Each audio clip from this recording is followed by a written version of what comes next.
Jangan buru-buru, kita konfirmasi dulu. Pak Agus, apa benar nih tingkat kemiskinan di kota Yogyakarta semakin menurun? Ya, itu sangat benar, Mbak. Bener ya? Jadi sebetulnya pernah naik tapi pas pandemi. Saya pikir Oke. daerah lain juga naik ya 2020, 2021 gitu, tapi setelah itu secara turun. Terjadi penurunan saat Benar, itu ya. iya. Nah, saat pandemi tahun 2019 sampai 2021 lah ya, Ya. itu memang semua dampak terkena ya Pak ya Ya, waktu itu ya. dampak. Ya, secara pertumbuhan ekonomi juga minus kan dulu Oke. 2020. Kalau misalkan kita ke letak geografis kota Yogyakarta yang sangat berbeda dengan daerah lain ya. Kalau daerah lain kan mungkin dari luasnya aja ini sudah Ya, seluas. Kalau ya, kota betul. kan mungkin apa namanya? Loh, ini sudah sampai Satu kecamatan ya. Nah, itu memang kota itu sangat-sangat apa namanya? Istimewanya kota Yogyakarta Ya. emang benar-benar istimewa karena walaupun kecil kemudian juga kalau kita tahu ya benar-benar merupakan sentranya Ya. Yogyakarta di tengah-tengah kota. Ya. Nah, Pak Agus, kalau misalkan dari letak geografis seperti ini, kalau misalkan kita tahu masa sih di kota Yogyakarta masih ada warga miskin dengan pembangunan yang kayaknya luar biasa, sangat-sangat luar biasa. Itu Gimana dari gitu kayak kondisi kemiskinan di Yogyakarta itu yang dilihatnya seperti apa sih, Iya, Pak Agus? kayak kontradiksi gitu Nah, ya. bener banget. Ya, jadi kalau kemiskinan itu kan memang kita patokannya kan BPS ya kan, Oh, BPS baik, ya. BPS itu kan Benjen. memang salah satu yang dihitung sebagai badan resmi, statistik resmi di Indonesia itu kan tingkat kesejahteraan, kemiskinan itu Baik. dihitung gitu ya. Nah, kemiskinan itu kan dihitung dari kemampuan konsumsi makan maupun non makan Oh, gitu baik, kan. Sehingga Jen. kan sebenarnya berarti terkait daya beli kan gitu ya. Jadi BPS itu punya garis kemiskinan nih gitu. Jadi garis kemiskinan kota itu hampir 700.000 per kapita per bulan sekarang. Jadi siapapun yang disurvei kemudian dia tingkat konsumsinya di bawah garis kemiskinan itu kategorinya miskin. Nah, maka ketemu 2024 tuh tingkat kemiskinannya 6,26% kan gitu ya. Oke. Nah, itu sekitar hampir 29.000 jiwa gitu kan. Nah, jadi tadi kontradiksi gitu ya. Kontradiksi ya.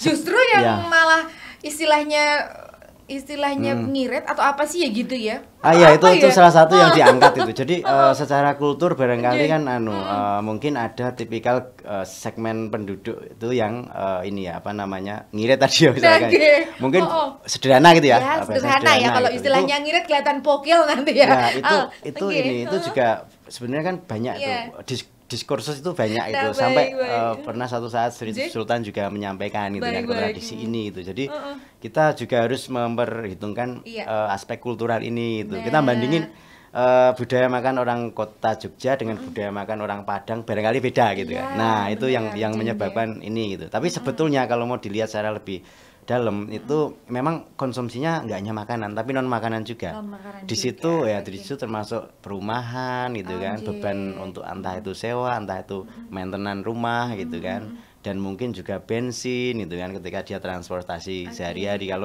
Kalau perkotaan itu kan bukan kayak pedesaan orang ke sawah gitu ya, tapi perkotaan itu kan sektor informal dan orang kan kerja kan mobilitas itu perlu gitu, sehingga pasti butuh bensin, butuh apa gitu kan. Nah, itu termasuk yang dihitung gitu. Oh, baik. Jadi seperti itu ya. Jadi kesederhanaan makanya kalau Yogyakarta itu masih kearifan lokal ya Pak Agus ya masih ya yang makan ya nggak misalkan yang saya bukan membanding-bandingkan dengan daerah lain ya memang kalau apa namanya porsi makan dan lain sebagainya dan dimakan pun mungkin kayak ya masih biasa-biasa saja Ya. gitu ya. Ya, dan saya khawatir satu hal, Mbak, segmen lansia, Mbak. Oh, baik. Kalau kita satu keluarga punya anak masa pertumbuhan itu kan makannya kan lebih banyak ya.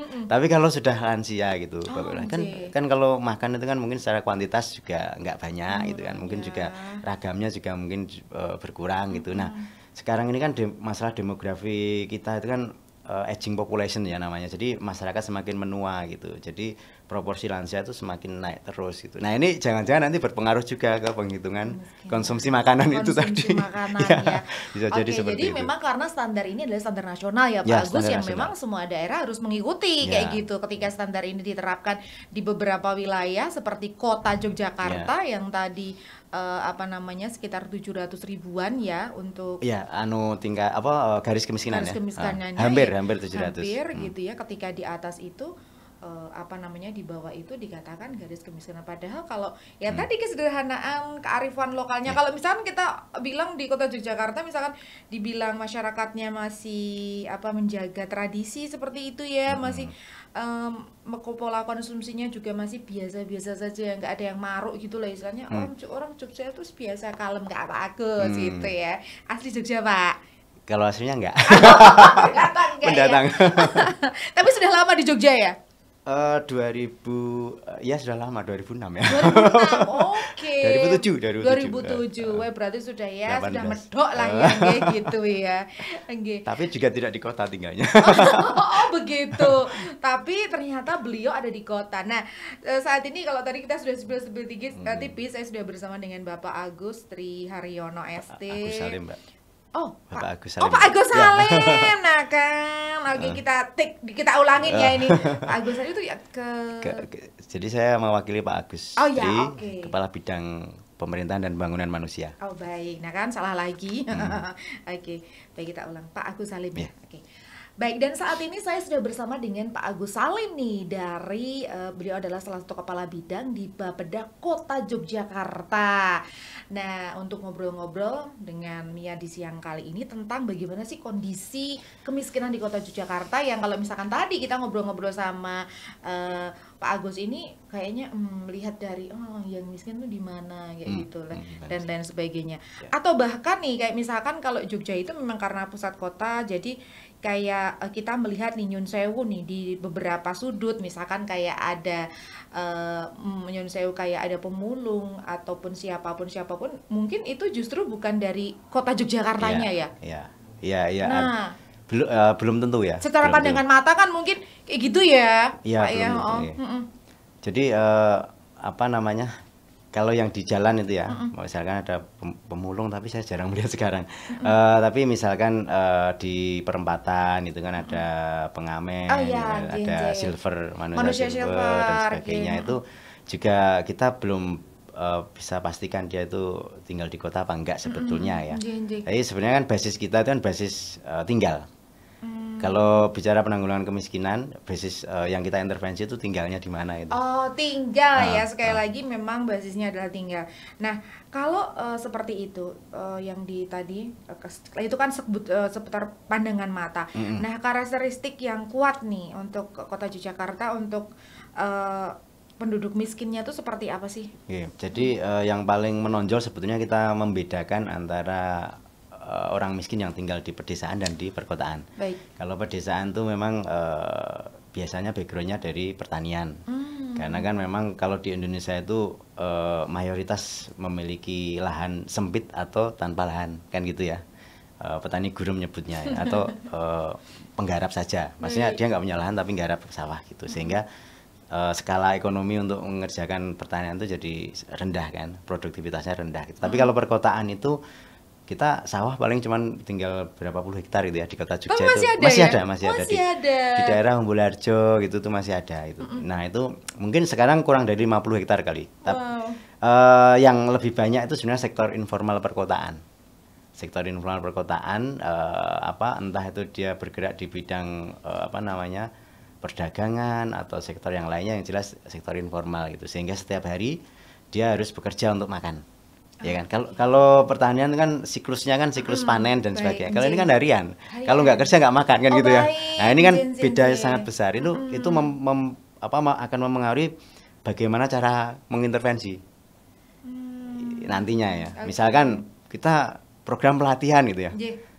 Pelatihan tuh kecuali kalau diberikan uang saku yang cukup gitu, barangkali nggak betah gitu loh, karena saya ikut pelatihan nih, saya meninggalkan tanggung jawab. Karena Nyun Sewu kayak aku pergi sehari berarti aku bisa untuk makan sehari. Iya. Harus ada. Iya, berarti kalau misalkan aku meninggalkan untuk hal yang lain, aku nanti makan apa? Istilahnya seperti itu. Iya, ya? semacam itu. Baik. semacam itu. Oke, jadi memang itu tadi karakteristiknya memang beda dengan daerah lain yang istilahnya kayak daerah lain pun bisa tadi pertanian, peternakan seperti itu deh, kayak gitu. Pertanian, peternakan. Oke, baik. Nah, kemudian upaya-upaya apa saja sih yang dilakukan pemerintah Kota Yogyakarta dalam rangka nanti bersama-sama bersinergi untuk mengintervensi tadi tentang kemiskinan? Ya. Jadi sebetulnya kan kalau kita mau mengentaskan orang dari miskin gitu kan sebetulnya kan dengan cara memberi, kalau ibaratnya kalau mancing itu ngasih kail gitu kan. Baik. Nah, kail untuk biar dia bisa mancing kan gitu ya. Makanya ketika dia itu memang problemnya tuh skillnya kurang, maka perlu dikasih skill gitu kan. Skill itu pelatihan gitu. Atau misalkan dia punya usaha tapi usahanya kecil gitu. Nah, bagaimana mengembangkan usaha itu? Ya diantaranya tadi pelatihan juga ya. Tapi kemudian barangkali juga dibantu untuk akses modal gitu kan. Salah lainnya kan itu. Kemudian juga barangkali dibantu untuk akses pasar. Sekarang kan digitalisasi gitu kan. Nah, hal-hal seperti itu. Tapi itu satu hal. Kita hanya memberi kail saja itu barangkali juga nggak cukup, karena gini, ketika orang itu bekerja dan dia itu mungkin upahnya rendah atau penghasilannya rendah, tapi pada saat yang sama dia punya beban memberi makan keluarganya, kemudian juga mungkin anaknya sekolah atau ada keluarganya yang sakit gitu kan, beban pengobatan, dia akan terforsir ke situ semua kan, sumber daya yang dia miliki gitu. Bahkan kalau pendapatannya nggak cukup mungkin akan jual aset yang dimiliki untuk membiayai. Sehingga hal yang kedua itu adalah untuk tetap memberi ikannya gitu. Nggak hanya kail tapi tetap memberi ikan. Tetap ya, jadi usahanya nggak mungkin akan cuma memberi kailnya karena itu. Tetap ada ikannya tetap dikasih ya. Karena kan terutama pendidikan ya. Pendidikan itu kan kalau orang tuanya miskin, kemudian anaknya pendidikannya nggak bisa tinggi gitu kan, terus nanti setelah dewasa miskin lagi, itu disebut lingkaran setan kemiskinan kan gitu. Nah, untuk memutus itu maka pendidikan anak itu harus disupport kan gitu ya, sehingga kan program-program untuk membantu meringankan beban pendidikan. Kesehatan juga sama, program untuk membantu meringankan kesehatan. Bahkan juga kalau kita bicara bansos itu sebetulnya juga di situ kita masih perlu membeli ikan gitu loh, sehingga ketika ini dibantu dia bisa lebih fokus untuk meningkatkan kapasitasnya. Seperti itu. Dua hal itu kira-kira yang paling pokok. Oke, jadi masih tetap diberikan kail atau pancingnya, tapi juga tetap diberikan ikannya. Tapi terus tidak serta-merta ikannya itu memang ini ada tujuannya sendiri juga, terus ikan terus seperti itu. Betul. Itu juga poin yang penting gitu. Karena banyak sebenarnya yang istilahnya pro dan kontra ya. Bansos itu pro dan kontra sebetulnya. Kalau diberi bansos di satu sisi butuh gitu, tapi di sisi lain ketergantungan gitu. Itu problem juga ketika nanti dapat bansos gitu. Nah, itu dia ya. Sudah santai gitu kan. Iya, bahkan yang kalau mungkin bansos ya itu tadi banyak nanti problematika lagi tentang apakah tepat sasaran lain itu konflik lagi di bawah nanti seperti itu ya. Oke, nah Pak Agus, tadi kalau misalkan kita membicarakan tentang pendidikan, nah apakah SDM di Kota Yogyakarta terkait dengan anak sekolah dan lain sebagainya itu juga mempengaruhi tingkat kemiskinan? Misalkan kayak Nyun Sewu ya, tingkat misalkan memang mereka lulusan memang ada standarnya lulusan SD, SMP, SMA, itu sangat mempengaruhi nggak sih kayak gitu? Jadi kalau kita tadi saya mungkin setback sedikit ya sebelum ke situ. Jadi kita kan tadi punya data BPS, tentu kita tahu bahwa tingkat kemiskinan sekian. Tapi BPS itu kan hasil Susenas ya, survei, bukan sensus ya. Sehingga kita tidak tahu siapa yang miskin, gitu kan. Baik. Nah, kita punya data kemiskinan lain untuk sasaran kemiskinan itu yang dari Kementerian Sosial, DTKS namanya, Data Terpadu Kesejahteraan Sosial. Nah, kita lakukan verifikasi dan validasi. Maksudnya verifikasi dan validasi itu nanti hasil akhirnya itu meranking. Nah, kemudian dari data dari Kemensos itu banyak. Nah, kita harus lebih fokus gitu ya, sehingga kita ranking tingkat kesejahteraannya ketemu nanti sasaran.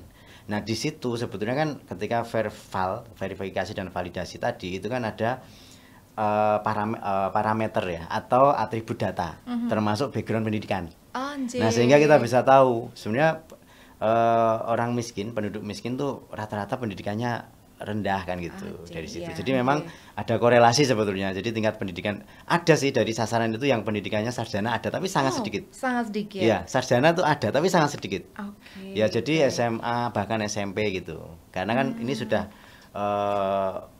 kepala 4, kepala 5 ya barangkali ya. Kalau sekarang kan pendidikannya sudah lumayan. Kalau dulu kan barangkali juga lulusan SD, SMP, SMA masih ada kan. Oke, jadi itu juga merupakan salah satu yang berpengaruh juga ya tadi untuk angka kemiskinan.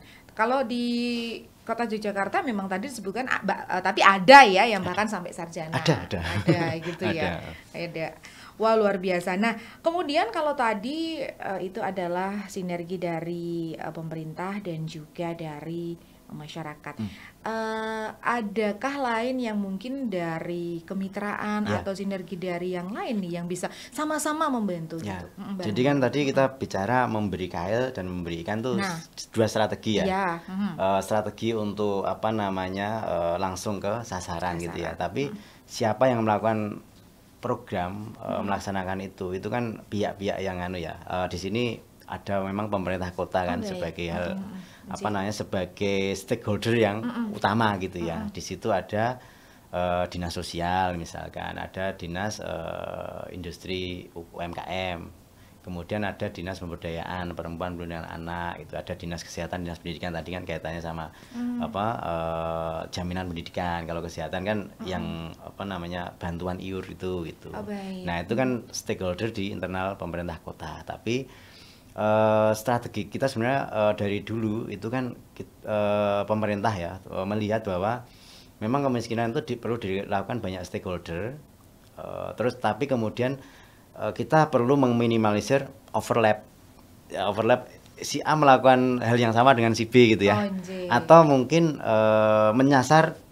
si A menyasar di segmen tertentu, si B juga tertentu, tapi yang lainnya belum disasarkan gitu. Tidak merata. Ya, tidak merata. Overlap program atau ketidakmerataan sasaran, sehingga kita perlu ada dirijen kan gitu ya. Nah, dirijen itu ada yang namanya kita punya tim koordinasi penanggulangan kemiskinan. Nah, di situ tim itu ketuanya sekarang Bapak Sekda. Tapi kalau biasanya nanti kalau kita sudah punya wali kota, wakil wali kota, ketuanya itu wakil wali kota. Nah, sekarang kan PJ sementara PJ ini Pak Sekda jadi ketua gitu. Nah, itu di situ selain OPD tadi, dinas-dinas tadi, itu juga ada stakeholder lain yang terlibat. Nah, di situ kemudian bahkan perusahaan lewat CSR gitu ya. Tapi ini ada forumnya sendiri ya CSR. Cuman yang mau saya sampaikan adalah kita punya sasaran. Nah, sasaran tadi yang saya cerita ada di TKS, data dari Kemensos, di Verval. Kalau yang melakukan Verval itu dinas sosial. Kemudian ada hasilnya ranking dari sasaran itu. Nah, di situ kita bisa memetakan gitu kan di mana saja sasaran itu berada. Kemudian karakteristiknya tadi termasuk background pendidikan dan sebagainya. Kemudian ada juga data yang misalkan mengindikasikan dia itu bekerja di sektor apa gitu. Sehingga dan jumlah keluarganya berapa, itu kan semua ada ya, kondisi rumahnya seperti apa gitu ya. Nah, dari situ kita bisa membaca kebutuhan ya, kebutuhan intervensi gitu. Nah, itu yang kemudian kita sajikan ke stakeholder tadi, termasuk yang internal Pemkot, termasuk yang eksternal. Termasuk di forum CSR itu kita juga di awal tahun juga coba menganalisis, menyajikan kebutuhan kan gitu ya, sehingga nanti tinggal ada perusahaan misalkan BPD DIY itu biasanya mereka punya kebijakan tersentral di desa DIY gitu ya. Misalkan stunting, kemudian mungkin intervensi rumah tidak layak huni misalkan seperti itu. Nah, kita memberikan data kan gitu ya, sehingga nanti intervensinya seperti ini.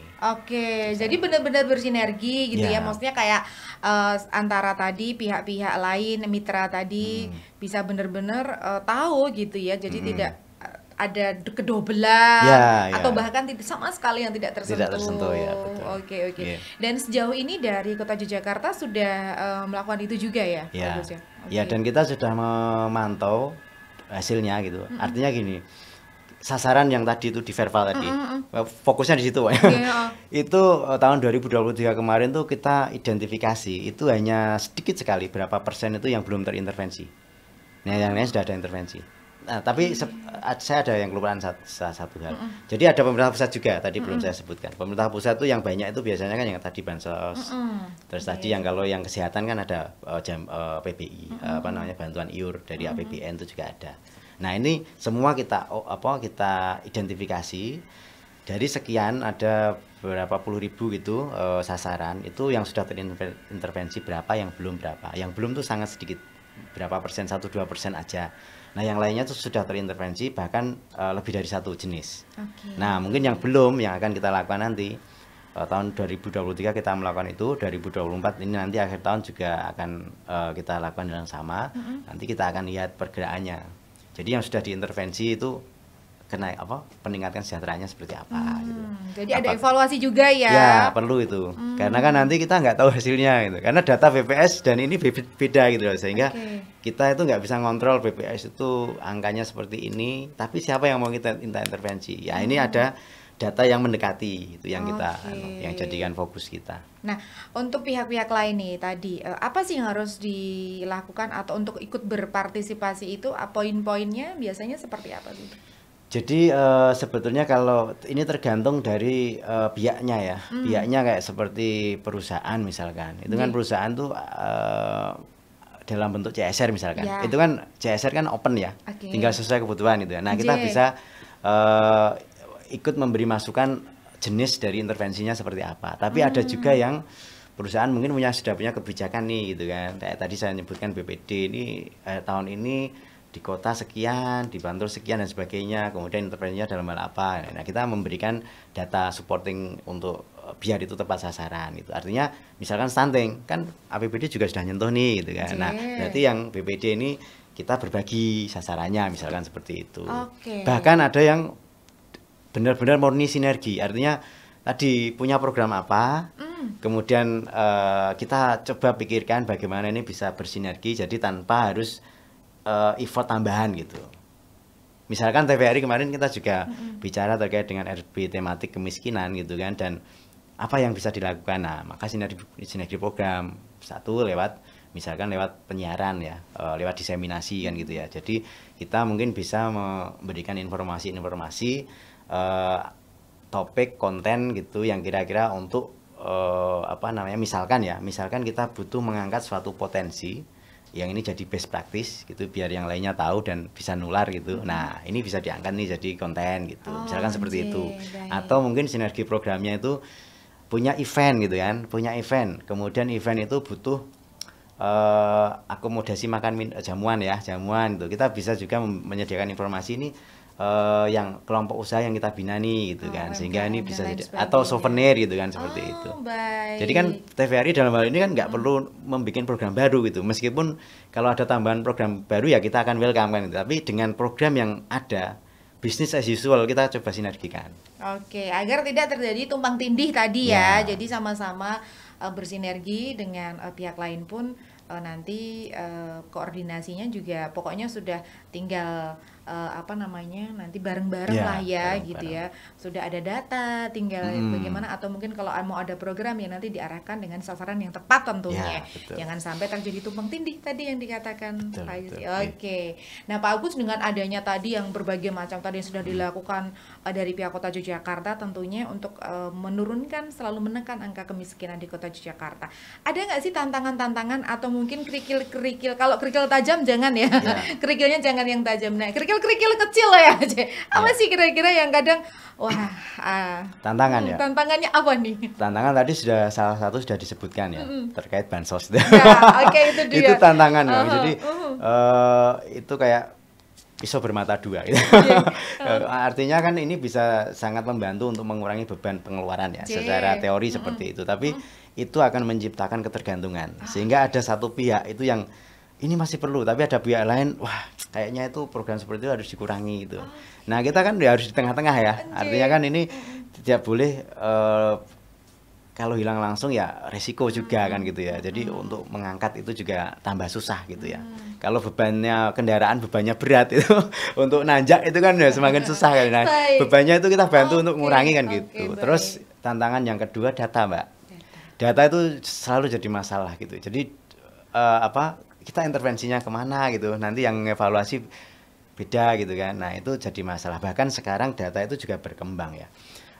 Di pusat sendiri itu kan gagasannya itu kan satu data untuk semua gitu, tapi satu data untuk nggak hanya kemiskinan ya, untuk semua. Tapi ternyata ketika kita coba selami secara detail berbagai isu itu, satu data itu barangkali belum bisa mengcover seluruh kebutuhan. Tapi kalau kita mau batasi kemiskinan, pemerintah pusat lewat Bappenas itu menggagas namanya registrasi sosial dulu namanya registrasi sosial ekonomi yang dilakukan BPS. Itu yang diregistrasi itu keseluruhan kayak sensus, kemudian itu ada parameternya diolah dan ketemu di ranking gitu ya. Nah ini yang akan jadi basis kita melalui aplikasi Sepakat. Nah ini kita dalam proses untuk meminta hak akses gitu. Nah ini apa namanya ada DTKS Kemensos tadi ya datanya, ini sekarang ada Reksosek gitu. Nah ini tantangan kita adalah kita punya banyak data, termasuk ada data dari BKKBN gitu. Nah ini kalau jenengan memantau yang baru dari pemerintahan baru ini, ada yang namanya Badan Percepatan Pengentasan Kemiskinan. Ini badan baru nih Pak. Oke, nah menterinya ini juga baru nih.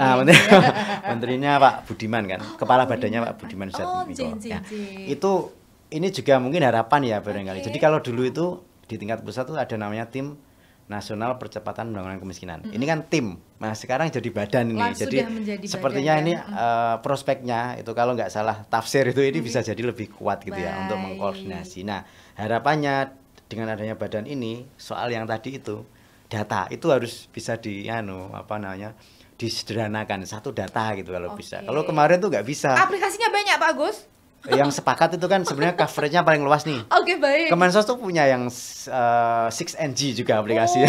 Oke. Kita sampai mau bikin aplikasi lokal tuh nunggu nih.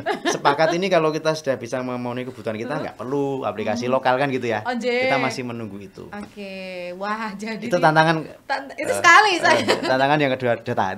Data. Ke yang selanjutnya apa nih?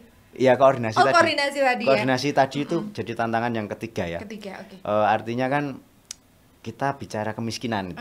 Kalau kita bicara apa namanya lembaga formal, apalagi pemerintah itu kan ada tusinya, ada tugas fungsi, kemudian ada itu berdasarkan urusan ya, urusan itu kan dari undang-undang pemerintah daerah gitu ya. Dan itu kata-kata kemiskinan itu kan kata-kata kemiskinan sendiri itu kan jarang muncul di situ, sehingga merasa kemiskinan bukan tusi kita. Nah makanya kita itu kayak sinergi juga. OPD ini punya program apa, ternyata ini terkait dengan penurunan beban tadi, ini terkait dengan peningkatan pendapatan. Nah kita rangkaikan gitu. Tapi itu kan akan tergantung pada dirijen ya kan, pimpinan gitu kan. Nah jadi penanggulangan kemiskinan di suatu daerah itu akan sangat tergantung keberhasilannya pada goodwill dari pimpinan. Wow, oke. Mantap sekali, walaupun ada tantangan-tantangan pastinya tentu saja tetap bersemangat ya Pak Agus ya. Demikian obrolan singkat kita dengan Pak Agus Salim dari Bapeda Kota Yogyakarta yang tentunya bisa membuka sedikit wawasan kita tentang kemiskinan yang ada di Kota Yogyakarta. Matur nuwun ya Pak Agus untuk kebersamaannya di kesempatan kali ini. Selamat kembali bekerja bersemangat mengabdi untuk masyarakat. Amin. Terima kasih Pak Agus. Sama-sama Mbak. Sukses. Jangan buru-buru, kita konfirmasi dulu.